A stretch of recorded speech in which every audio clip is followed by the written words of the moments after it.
हरीश लकमा भी ED office पहुंच गए हैं। कवासी लकमा के बाद कवासी लकमा के बेटे भी ईडी ऑफिस पहुंचे हैं। शराब घोटाला मामले में सबसे बड़ी खबर, हरीश लकमा से भी अब मुलाकात होगी। कवासी लकमा से बता दें अभी पूछताछ जारी है, तो दूसरी तरफ कवासी लकमा के बेटे हरीश कवासी भी पहुंच चुके हैं ईडी ऑफिस और अब कवासी लकमा के बेटे हरीश से भी पूछताछ की जाएगी। बता दें शराब घोटाला मामले को लेकर पहले छापेमार कार्रवाई की सुनिए।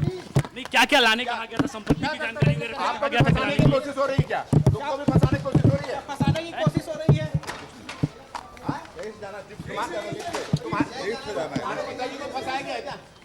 फंसाने की कोशिश हो रही है क्या? आप तो खुद जान रहे हो उसमें क्या है, छुपाने वाली कोई बात नहीं।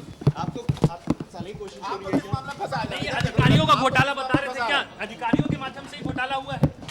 अच्छा, आपके घर में क्या क्या सामान जब्त हुआ है?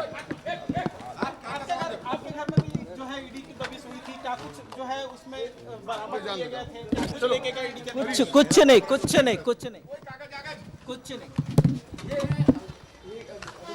बिल्कुल, देखिए ये हरीश लकमा हैं, कवासी लकमा के बेटे हैं, वो भी इस समय ईडी कार्यालय पहुंच गए हैं और पहुंचने के बाद अब इनसे भी पूछताछ की जाएगी, क्योंकि इनको भी समन जो है वो जारी किया गया था और समन में साफ तौर पे आज 10:30 बजे पहुंचने के लिए कहा गया था। थोड़ी देर पहले कवासी लकमा पहुंचे थे, उसके बाद में अब हरीश कवासी लकमा यानी कि उनके बेटे वो भी पहुंच चुके हैं और सुकमा के निवास में वहां पर पूछताछ उनसे की गई थी और वो साफ तौर पे कह रहे हैं कि आप लोग सब जान रहे हैं, मुझे फंसाने का प्रयास जो है वो किया जा रहा है। तस्वीर दिखा देता हूं मैं, ईडी दफ्तर के बाहर में वो इस समय पहुंचे हुए हैं और ईडी के अफसर अब उनसे भी पूछताछ करने वाले हैं और सुकमा के घर पे इनके भी रेड हुआ था और इनको भी कहा जा रहा है क्योंकि घर पे वहां से भी इनकी भी संलिप्तता ईडी ने बताई है और इसी के लिए अब आगे की पूछताछ जो है वो की जाएगी कि किस तरह से हरीश कवासी लकमा इस पूरे गिरोह में ऑपरेट थे, वो उनका क्या भूमिका था, बेटे होने के साथ साथ क्या डॉक्यूमेंट्स के काम भी यही देखते थे या फिर अन्य काम जो है वो देखते थे। तो तमाम तरीके से बिल्कुल बिल्कुल, तो देखिए हमारे सहयोगी भी मौजूद हैं ईडी दफ्तर के बाहर, जो ये तस्वीर आपको दिखा रहे हैं। कवासी लकमा के बेटे हरीश लकमा से भी पूछताछ होगी। इसके पहले देखिए कवासी लकमा जब पहुंचे ईडी दफ्तर पहुंचे, मीडिया से उन्होंने बातचीत भी की और बताया कि उन्हें फंसाने की कोशिश की जा रही है। अभी तक जो छापेमार कार्रवाई हुई ईडी की उसमें कुछ भी बरामद नहीं किया है, कुछ भी टीम को नहीं मिला है। अब उन्हें पूछताछ के लिए बुलाया गया है। सरकार फंसाने की कोशिश कर रही, कई तरह के बड़े आरोप भी कवासी लकमा ने लगाए और उसके बाद अब हरीश लकमा भी पहुंच चुके हैं ईडी दफ्तर। ये दो तस्वीरें देखिए, दो तस्वीरें साफ तौर पर आप देख सकते हैं। सबसे पहले कवासी लकमा पहुंचते ईडी दफ्तर क्योंकि आज उनकी पेशी और इसके साथ ही पूछताछ की जा रही है। हमारे सहयोगी रोहित मिश्रा हमारे साथ लाइव जुड़ रहे हैं। रोहित, देखिए पहले कवासी लकमा पहुंचते हैं, पूछताछ चल रही है, तो दूसरी तरफ हरीश लकमा भी पहुंच चुके हैं।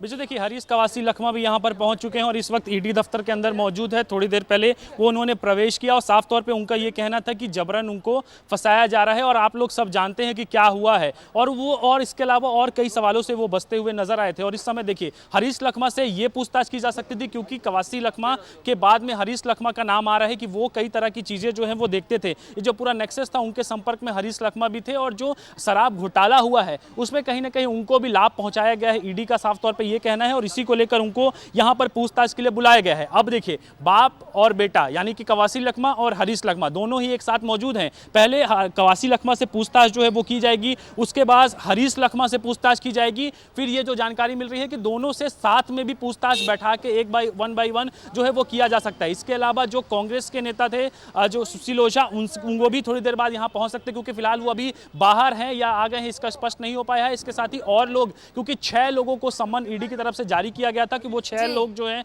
वो यहां पर पहुंचेंगे और पहुंचने के बाद में उनसे पूछताछ जो है वो की जाएगी। तो कुल मिलाकर ईडी अब एक चंगुल जो बना हुआ था उस पर कहीं ना कहीं पहुंच रही है और लगातार यही प्रयास। रोहित लौटेंगे आपके पास और इसी बीच सुनवाते आपको अरुण साव क्या कुछ कह रहे हैं डिप्टी सीएम। चाहे कोई छोटा आदमी हो बड़ा आदमी हो, जांच एजेंसियों को जो जांच के तथ्य हैं वो स्पष्ट रूप से बताना चाहिए। इसमें भावनात्मक बातें करने से या किसी बात को कहने से विषय नहीं बनेगा।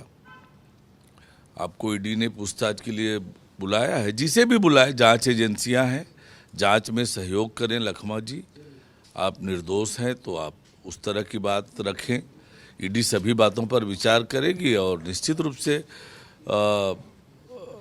ईडी को आपको सहयोग करना चाहिए। इसी में भूपेश बघेल भी कह रहे हैं कि इसमें किसी भी तरह का कोई सबूत नहीं है, झूठी कार्यवाही कर रहे हैं। देखिए, छत्तीसगढ़ का एक एक व्यक्ति इस बात को जानता था कि छत्तीसगढ़ में शराब घोटाला हो रहा है।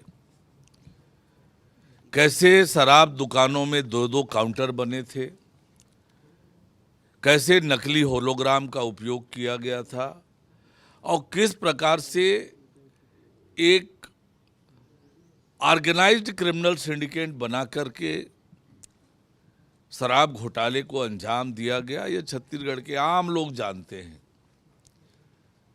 और इसलिए न तो ये पॉलिटिकली मोटिवेटेड है और ये कांग्रेस के सरकार के रहते हुए ये जांच शुरू हुई थी।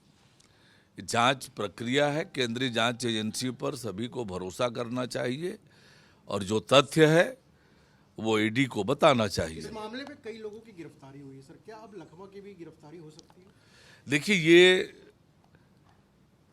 ईडी की जांच की प्रक्रिया चल रही है और ईडी बहुत गंभीरता से, बहुत बारीकी से शराब घोटाले की जांच कर रही है और जांच में जो तथ्य आएंगे उसके आधार पर ईडी कार्यवाही कर रही है। पटवारी हड़ताल पर है और नाम है, उस पर सस्पेंस बरकरार है। छत्तीसगढ़ में भी बैठक हुआ, दिल्ली में भी बैठक। आप डिप्टी सीएम अरुण साव को, क्योंकि देखिए लगातार कार्रवाई चल रही है, ईडी की एक्शन लिया जा रहा है। आज कवासी लखमा पहुंचे पूछताछ के लिए, हमारे सहयोगी रोहित जुड़े हुए थे। रोहित, आपका भी बहुत शुक्रिया। तो देखिए लगातार जांच इस मामले पर जारी है और अब पूछताछ के लिए बुलाया गया। अब देखना होगा पूछताछ से क्या कुछ निकलकर सामने आता है।